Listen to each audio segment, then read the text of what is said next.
Welcome to CoreLogic's housing market update for April 2019. This month we're covering off on housing market trends through to the end of March, which shows a moderation in the rate of value decline, but a broadening in the geographic scope of weaker conditions.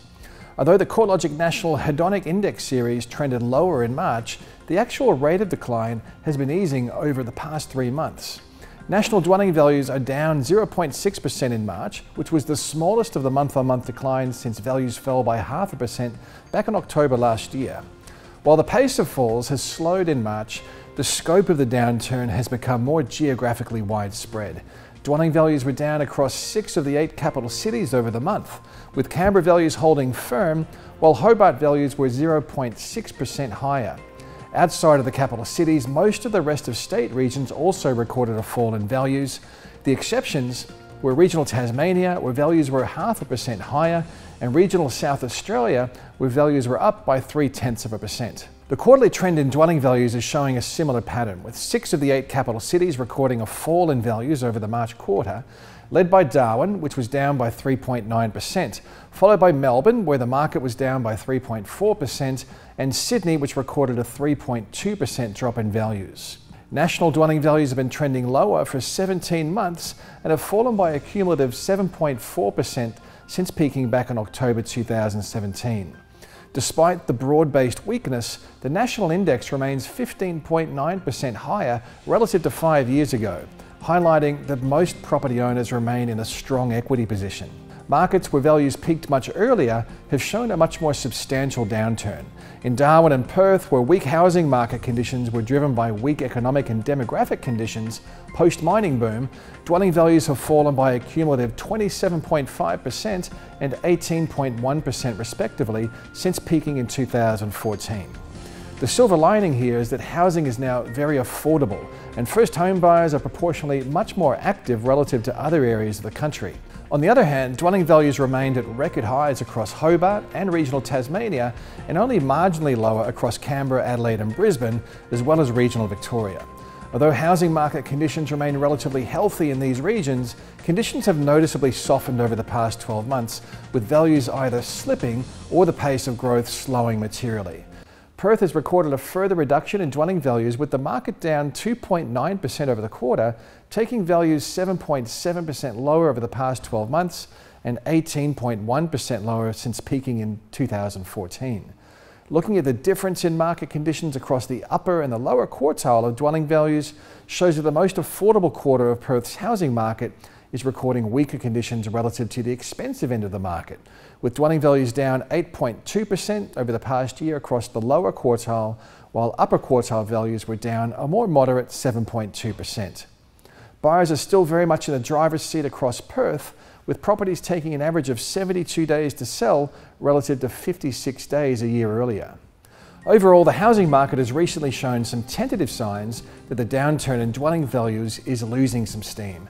Although this is a positive development, the outlook for the housing market will continue to be affected by uncertainty related to the federal election, to lending policies, and more broadly to domestic economic conditions.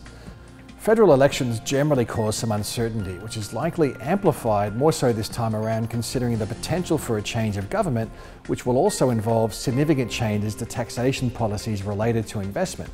No doubt some prospective buyers and sellers are delaying their housing decisions until after the election. However, there's no guarantee that certainty will improve post-election, considering the impact of a wind back to negative gearing and a halving of the capital gains tax concession is largely unknown. It seems a reasonable assumption that removing an incentive from the marketplace would result in some downwards pressure on activity and prices for a period of time. If elected, the opposition have flagged that changes to the capital gains tax discount and negative gearing would take effect from January 2020. Another key factor in relation to the housing market will be credit availability. CoreLogic data tracking the number of housing valuation events, which provides a timely proxy for mortgage activity, has remained around 14% below activity from a year ago.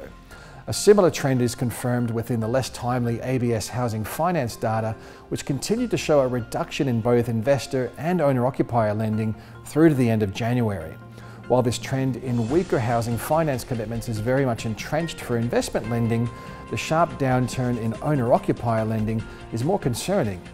The value of owner-occupier lending is about 2.6 times higher than the value of investment lending.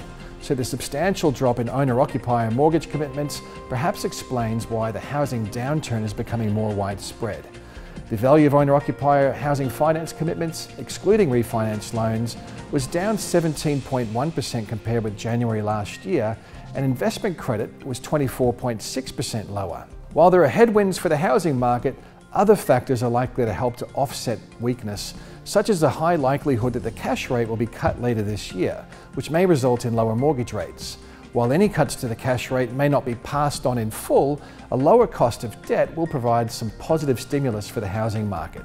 Arguably, the stimulus won't be as effective as previous interest rate cuts due to the fact that high serviceability buffers applied to borrowers, whereby lenders are still required to assess serviceability at a mortgage rate of at least 7%, despite mortgage rates which are now available around the 4% mark or even lower.